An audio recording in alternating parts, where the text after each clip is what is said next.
Okay, so today we're going to start Chapter 4, Section 1. Your test is next Thursday. You will not be using a graphing utility or a graphing calculator for the test. So for any of the questions where it's asking you to find the zeros, the list of possible zeros will be small. You're not going to get a list of like 15 numbers that you're going to have to start guessing and testing from. So it'll be a limited list, no calculators, no graphing utility for the test on Thursday. You won't need it. So let's go ahead and see what rational functions and asymptotes are today. So this is actually a graph of a rational function. It's actually the graph of the function 1 over x. The name given to this type of graph is a hyperbola. And we're going to be graphing these later on. Now, remember that when we first talked about these rational functions, we had to find domain and range for them. And remember, the domain, we should always think that it's all real numbers, except when we had fractions or square roots. This one's a fraction, and the number that would make this function undefined is when x equals 0. And this is going to be my vertical asymptote, because if x equals 0, it's undefined. I can't solve this problem. So this is sort of a look into what we're doing. An asymptote, you could sort of think of it as like a wall or a boundary where your graph can't cross. So for example, if x were to equal 0, it wouldn't work. So this is why my graph here, when x equals 0, it never touches it. Notice how my graph here is coming in here and it's skimming along the x equals 0, but it never crosses it. It also has a horizontal asymptote over here, which is the x-axis, which is the equation y equals 0. And again, my graph is going to come along here. It's going to skim along it. It's going to get super close, but it won't cross it. And this is what an asymptote is going to do. It sort of gives us the guidelines of where our graph is going to be located. Now over here to the right, this is sort of leading us into some, I guess, terminology and stuff for calculus. So what this is saying, and again, we're not going to be really using this, but this is what's happening here. So for our vertical asymptote, which is this vertical line, we can say that as f of x increases towards infinity, as x approaches 0 from the right side. This one is saying as our function f of x values, as they decrease, they're going to negative infinity as x approaches 0 from the left side, the negative side. And then here, this is saying that the first one, as f of x approaches 0, as x is increasing towards infinity. And then here, f of x is going to approach 0 as x goes to negative infinity. It's going to decrease. So let's go ahead and see what we're really going to cover today, is finding our asymptotes and our holes in our graph. Again, the vertical asymptote is going to be this vertical line that's going to be like a boundary line for my graph. So for example, in the case of the hyperbola, it had the vertical asymptote right here, and we knew that the graph skimmed along and it didn't touch that vertical asymptote or the horizontal. So to find the vertical asymptote, what we're going to do first is simplify the rational function, and then we're going to set the denominator equal to 0. Once we solve for x, that is where our asymptote is going to be located. The graph will not cross a vertical asymptote. For the horizontal asymptote, we have 3 different scenarios. Now, in order to understand what these scenarios are, let's review what a degree is. So way back when, we talked about degrees of functions. So normally when you look at a function, you are going to look at when it's written in standard form or in quadratic form when we were talking about it, or actually we're going to just say standard form because it's not necessarily an x squared. So when your function is written in standard form, and that means from biggest exponent down to the constant, the degree of the polynomial is always the largest exponent. So this polynomial, I would say, has a degree of 3. If it were just like an x plus 1, the biggest exponent here is to x to the first, so this would have a degree of 1. When it's only a number, when it's a constant, this has a degree of 0. So we're not looking at an exponent on a number, just a constant. Just memorize that the degree of a constant is always 0. So now we can identify what a degree is. We're going to make sure that our function is from the biggest exponent down, so in decreasing order. And then we're going to compare the numerator's degree with the denominator's degree. So over here in this explanation, they're assigning the variable n to be the degree of the numerator. And then they're saying that m is the degree of the denominator. So just so we can do comparisons here. So the first scenario is we're going to look and see. So when n is less than m, so what this means is the top degree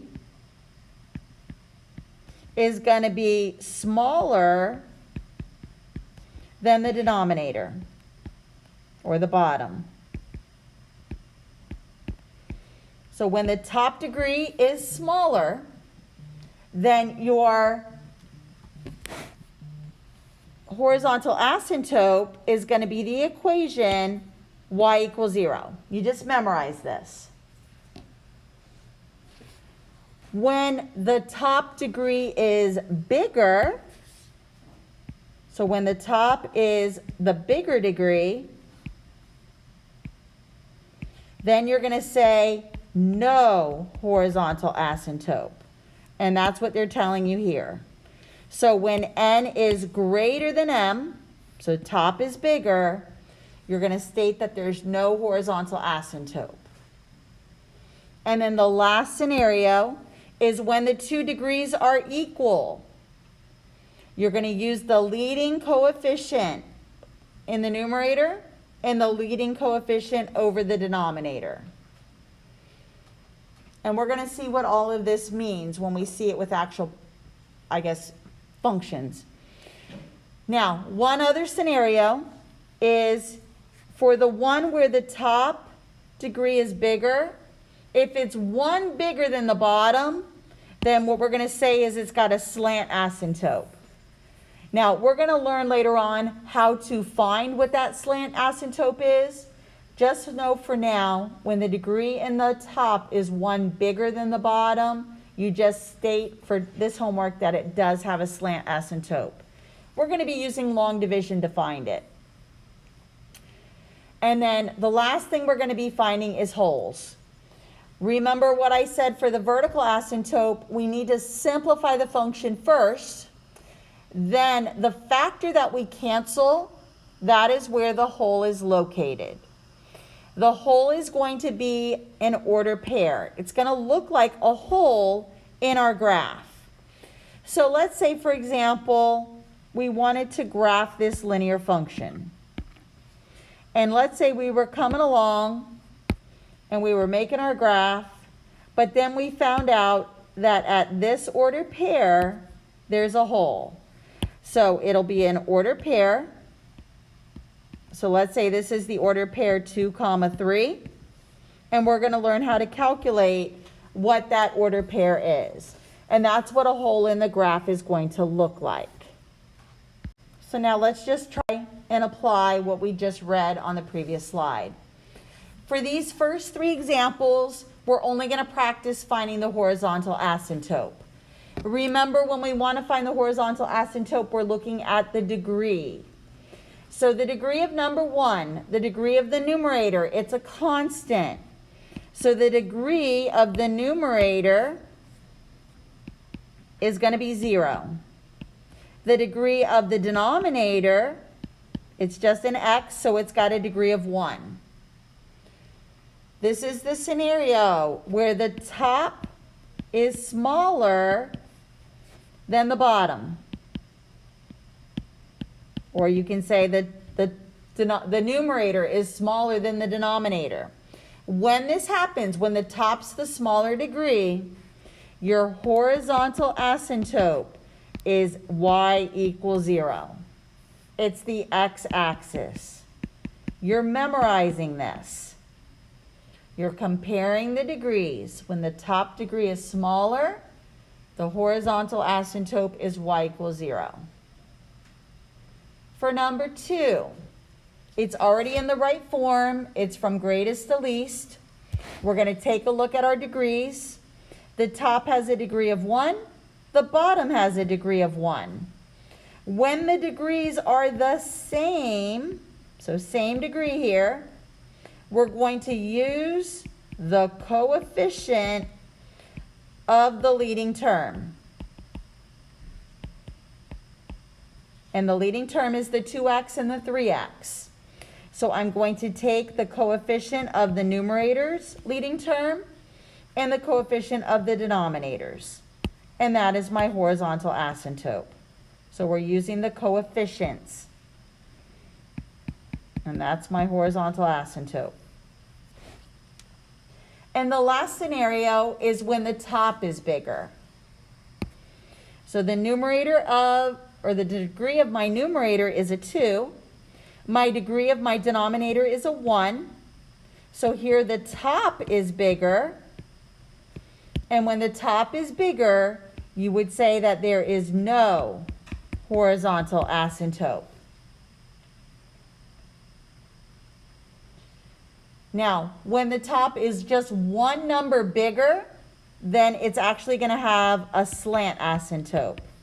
And again, we're going to learn how to calculate that later on. So this one has a slant because 2 is 1 bigger than 1. But there's no horizontal. Next slide, there's 4 examples. I'm going to go through and find the horizontal for all 4 first. Then I'm going to go back and find the vertical. So let's go through each one and do the horizontal first. Remember, we're looking at the degree to find horizontal. The degree of number 1, the degree of the numerator is 1. The degree of the denominator is a 2. These are the degrees. When the top is smaller, we know that the horizontal asymptote is just y equals 0. And again, remember, y equals 0 is your x-axis. Now let's do number 2. Let's figure out the degree. Now,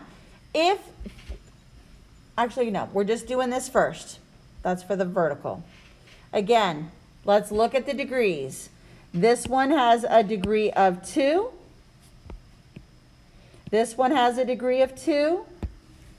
When the degrees are the same, we use the coefficients. And the coefficient here is the 2, and then we can assume a 1 there. So my equation for my horizontal is going to be y equals 2 over 1, which is just really y equals 2. Whenever the denominator's coefficient is a 1, it's really whatever the numerator's coefficient is, because anything divided by 1 is itself. Let's look at number 3. Again, the degrees are the same. So again, I'm going to use my coefficients. They both have a 1. So y equals 1 over 1, which is just y equals 1. And that's my horizontal asymptote. For number 4, again, look at the degrees. Again, they're the same. So my horizontal asymptote is y equals 3 over 1, which is just y equals 3. So we use coefficients when they're the same. Now I'm going to go back to number 1, and now we're going to find the vertical asymptote.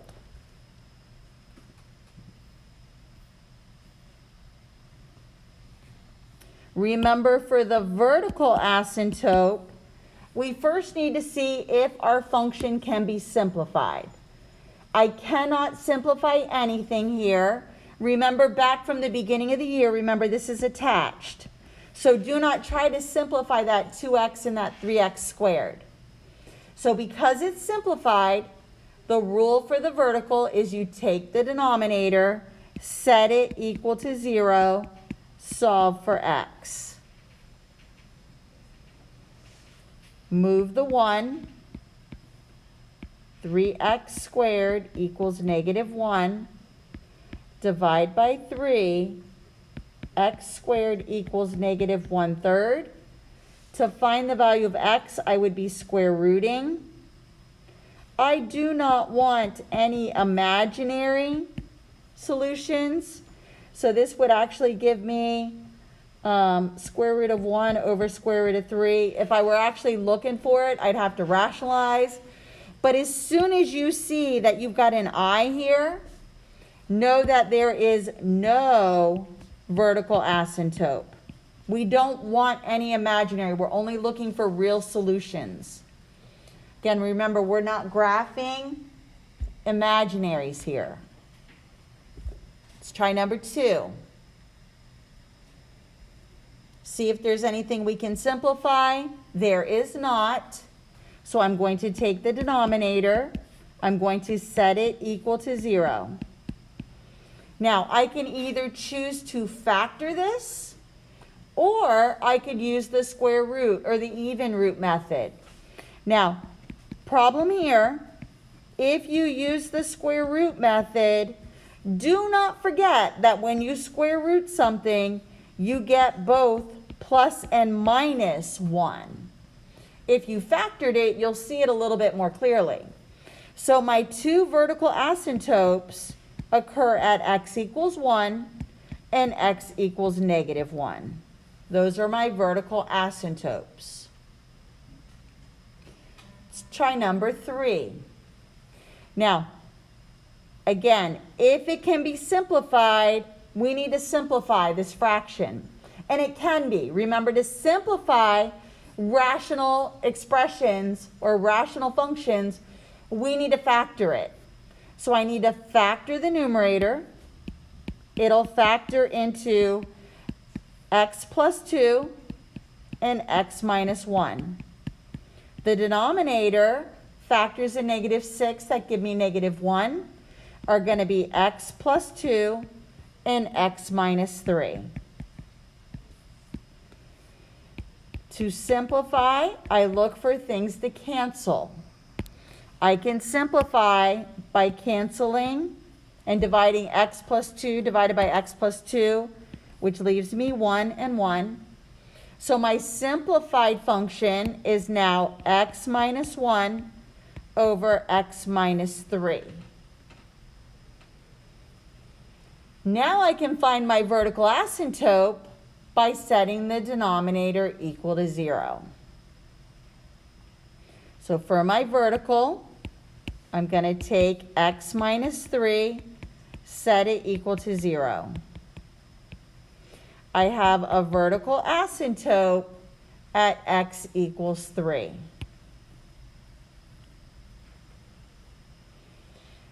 Now, I can also, now that I factored this and I did find something to cancel, I am going to use what I canceled, the x plus 2.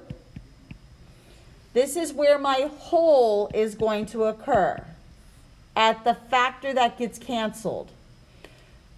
Solve for x.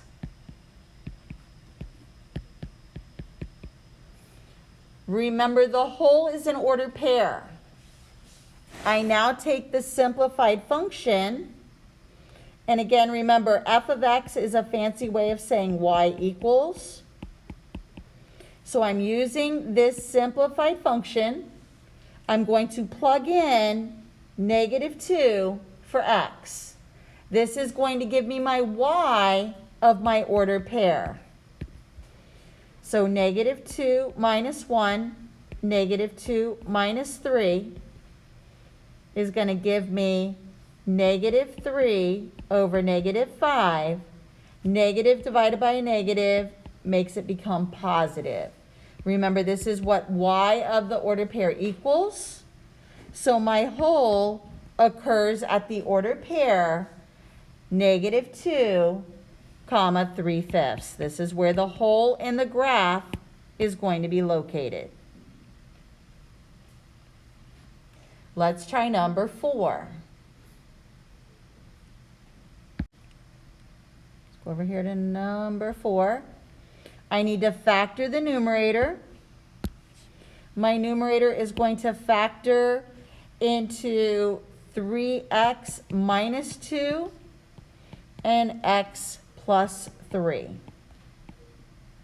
The denominator, x plus 1, x plus 3.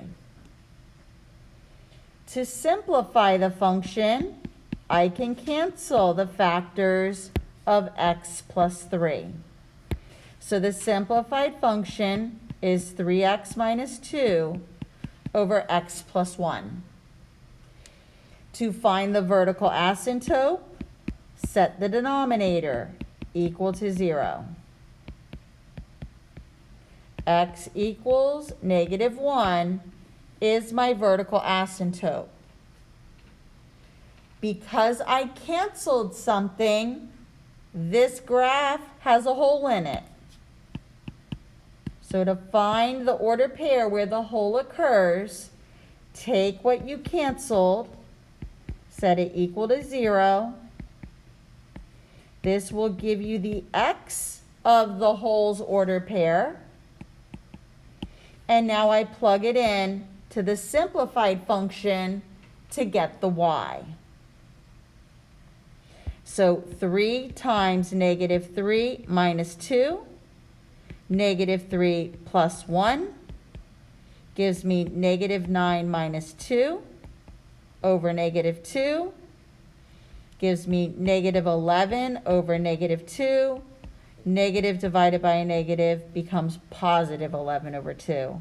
So my whole is going to occur at the ordered pair -3, 11 over 2. Let's try example 5. So for number 5, remember it has to be in decreasing order of exponent. So I'm going to flip-flop this around, and now I can compare the degrees. They have the same degree. So this tells me when it's the same degree, I use the coefficients. So I'm going to use -7 over +2. So same degree. My horizontal asymptote uses coefficients. So it's y equals -7 over 2. For the vertical asymptote, nothing to factor here. So I'm going to take the denominator, set it equal to 0.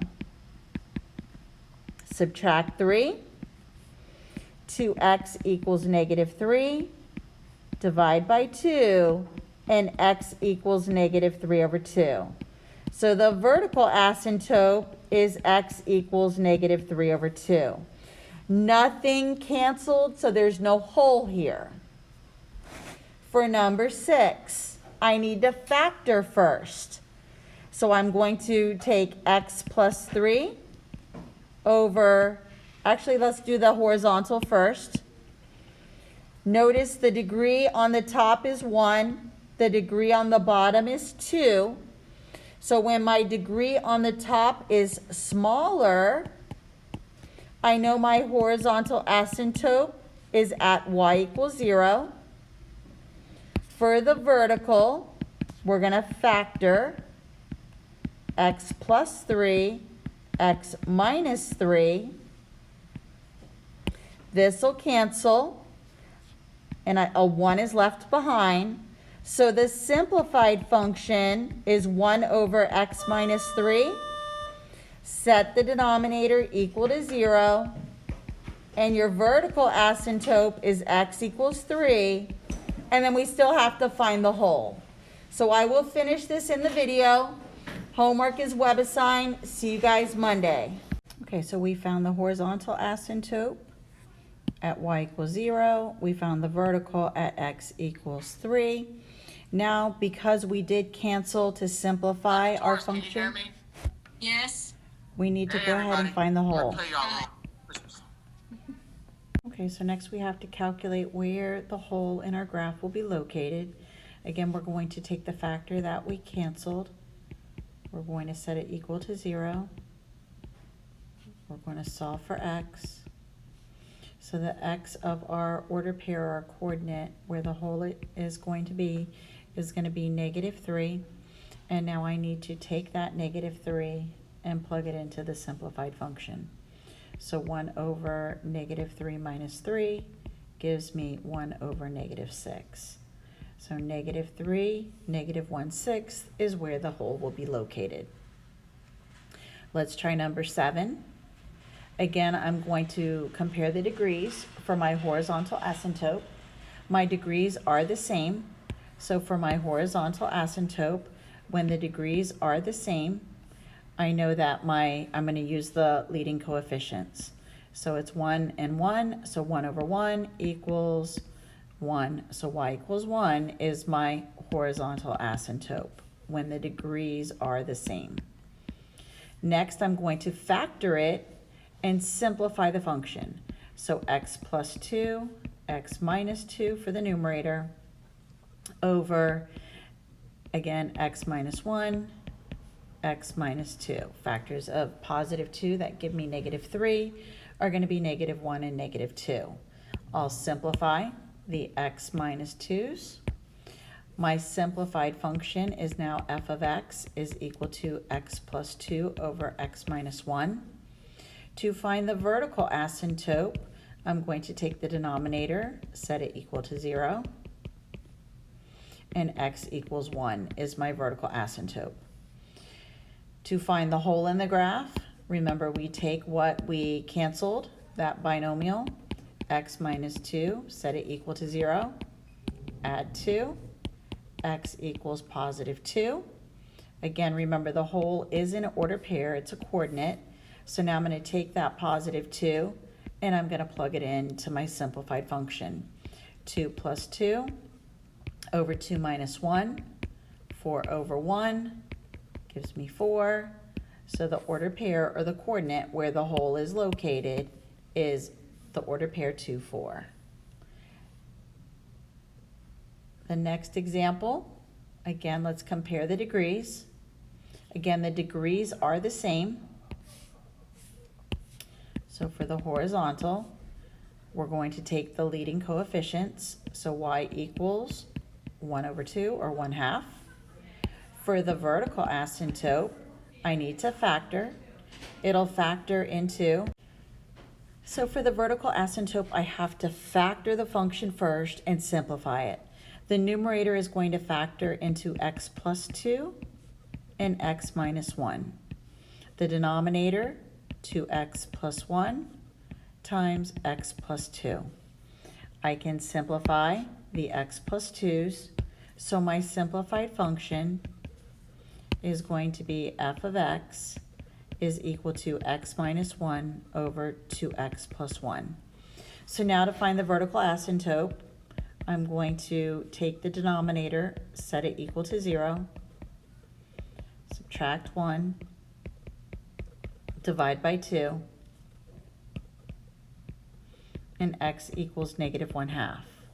I now need to take that negative 1/2, plug it into the simplified function. So negative 1/2,